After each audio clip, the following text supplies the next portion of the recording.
Good morning বন্ধুরা, তোমার সকলকে স্বাগত আরতি ডেলি ব্লগে। এসে গেছে একটা নতুন ব্লগ নিয়ে। তো দেখতেই পাচ্ছ এখানে আমাদের যে জলটা নদীর সেটা একদমই কমেনি। তো কীরকম ওপর থেকে জলটা যাচ্ছে। এটা হচ্ছে একটা ছোট্ট একটা ব্রিজ, এটা দিয়ে গতকাল আমি তার আগের দিন যেদিন এসেছিলাম দোকান থেকে এইটার দিয়ে ওপর দিয়ে এসেছি। তো এটা অবশ্যই ওভার হয়নি, এটা দিয়ে যাওয়া আসা করছে সাধারণ মানুষজন।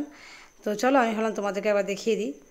তো দেখতেই পাচ্ছ সবাই কীরকমভাবে যাচ্ছে। আর রেনকোট পরে আমি এটা একটু ভিডিও করে নিলাম তোমাদের সাথে। আর নদীটা ভর্তিভাবে জল যাচ্ছে, দেখতে পাচ্ছ একদম পুরো ভরে গেছে। নিচে যে গেটে যে ইয়েগুলো সেগুলো দেখা যাচ্ছে না, এত জল যাচ্ছে। আর ওদিকে তো রাস্তাটা যোগাযোগ বিচ্ছিন্ন হয়ে গেছে, সেই দূরে দেখতেই পাচ্ছ। তো চলো এবার এখান থেকে বাড়ি ফিরবো, তারপর পুজো করব।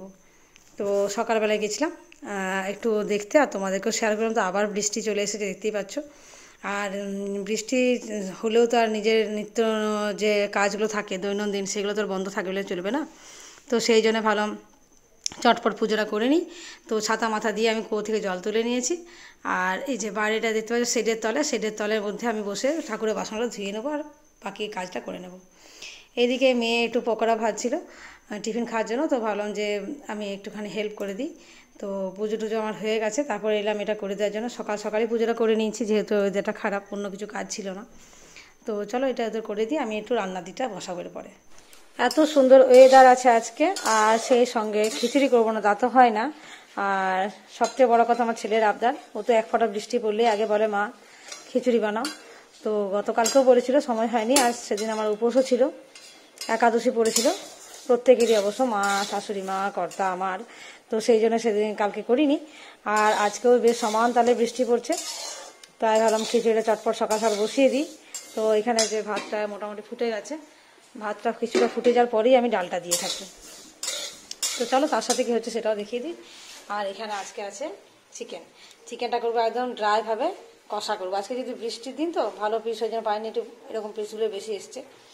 তো যাই হোক একটুখানি মেশামেশি আছে পিসগুলো, অন্যদিন যেমন ভালো পিসগুলো বেশি থাকে।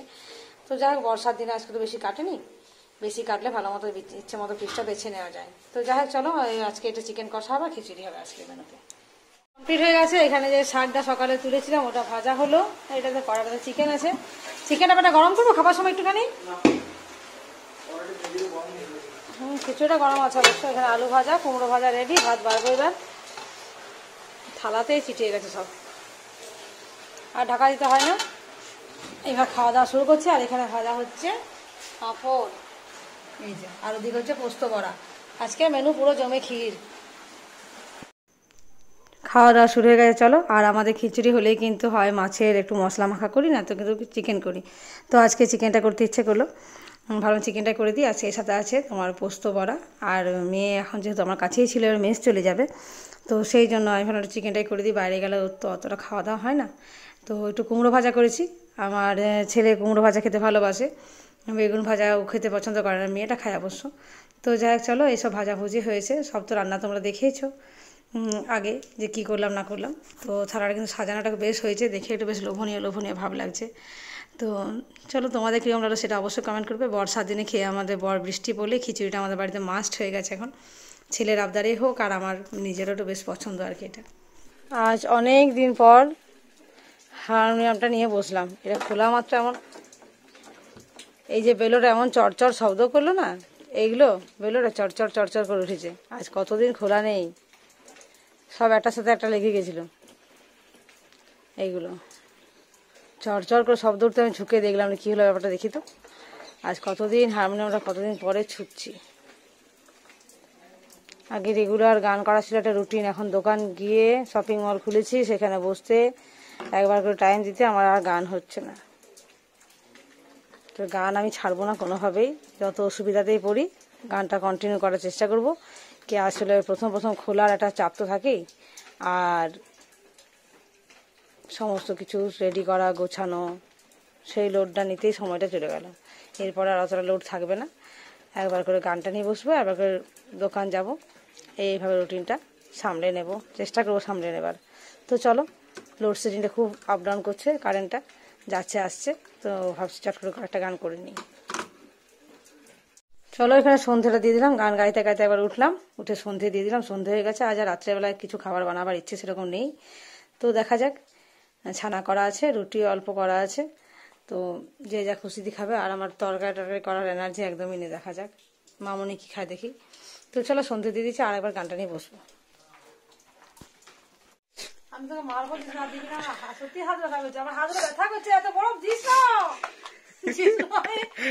আমার আঙুলটা খুলে পড়ে যাবে, দেখ দিস না, সত্যি আর দিস না, আমি এটা রাখতে পারছি হাতটা।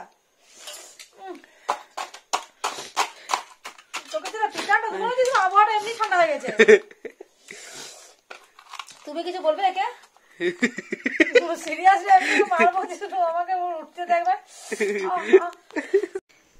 এতটাই ছেলেটা পেছনে লাগে, আমার মেয়েও নেই, তার জন্য আমার পেছনে লাগছে। দেখতে পাচ্ছি আঙুলের অবস্থা কীরকমভাবে ফুলে গেছে। আর আমি আঙুলের কোনো মানে ইয়ে পাচ্ছি না, সার পাচ্ছি না, যেটাকে বলা একদম অবশ হয়ে গেছে। তো যাই হোক চলো, ওই ছেলেই আবার নর্মাল জল এনে দিল, বলছে মা তুমি এটার মধ্যে ডুবিয়ে রাখো, ঠিক হয়ে যাবে। তো দেখা যাক, আঙুল আমার প্রচণ্ড ব্যথা করছে, আমি কিছু ছুঁতেই পাচ্ছি না, তোমরা আঙুলগুলো দেখলেই বুঝতে পারবে। তো যাই হোক চলো, এখন আঙুলের শুশ্রূষা করি। হাত তো মুঠো হচ্ছে না, কিচ্ছু না। আর কী যে করবো কিছু খুঁজে পাচ্ছি না। যাক একটু বড় হয়তো ঠিক হয়ে যাবে, কর্তাগুলো ঠিক হয়ে যাবে খানিক পরেই। তো চলো আজকের ব্লগটাও এখানে শেষ করছি। যদি ভালো লেগে থাকে অবশ্যই সাবস্ক্রাইব করে পাশে থাকবে।